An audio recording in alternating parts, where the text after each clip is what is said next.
Quel est le contenu de vos prières? Que dire à Dieu lorsqu'on prie? Comment prier?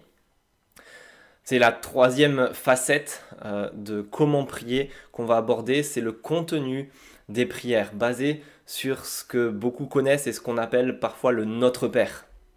Le Notre Père qui se trouve en Matthieu 6 au verset 9, à la suite de ce qu'on a vu hier et avant-hier. Mais ce Notre Père que beaucoup connaissent par cœur n'est pas une simple prière à répéter mécaniquement. La Bible présente toutes sortes de prières exposées par des hommes. Et Jésus lui-même nous présente un exemple lorsqu'il prie avant d'aller à la croix, avant de subir même la colère de Dieu. Il prie en fait la deuxième requête du Notre Père, que ta volonté soit faite sur la terre comme elle est au ciel. Mais il l'a pris en l'appliquant à ces circonstances particulières. Jésus, avant d'aller à la croix, dit Père, si tu pouvais éloigner de moi cette coupe, toutefois que ce ne soit pas ma volonté qui se fasse, mais la tienne. Et voilà ce qu'est le Notre Père. Un modèle, une structure de prière que nous avons à prendre et à appliquer à nos circonstances particulières, à nos propres vies, comme un modèle, un squelette pour développer une vie de prière et pour que nous sachions quoi dire, quoi demander à Dieu. Mais du coup, quel devrait être le contenu de nos prières? Jésus nous enseigne deux choses à travers le Notre Père, qui est structuré en deux grandes parties.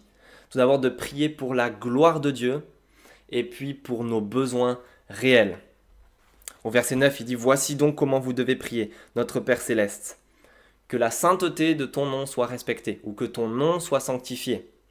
Que ton règne vienne, et que ta volonté soit faite sur la terre comme au ciel. » Trois choses à propos de Dieu. Son nom, c'est-à-dire sa réputation, son honneur. Puis son règne, et enfin sa volonté. Trois choses pour prier à propos de la gloire de Dieu, de son honneur, de son règne dans nos vies, de sa volonté dans notre vie plutôt que la nôtre. Et puis trois choses ensuite qui concernent nos besoins réels. Donne-nous aujourd'hui notre pain quotidien. Pardonne-nous nos offenses comme aussi nous pardonnons à ceux qui nous ont offensés. Et ne nous expose pas à la tentation, mais délivre-nous du mal. Notre besoin de pain, c'est-à-dire nos besoins physiques, matériels que Jésus ne nie pas. Puis notre besoin de pardon, calqué sur le fait de pouvoir aussi et de pardonner aussi aux autres. Et enfin notre protection spirituelle, de ne pas être exposé à la tentation, mais délivré de notre propre mal, du mal qu'il y a en nous. Nos besoins réels, le besoin de pain, de pardon et de protection vis-à-vis du mal qui est en nous. Voilà six requêtes que Jésus nous expose qui peuvent être un modèle, une structure pour développer des prières qui sont agréables à Dieu et développer une vie de prière de plus en plus riche avec de plus en plus de sujets à propos de la gloire de Dieu et de nos propres besoins réels.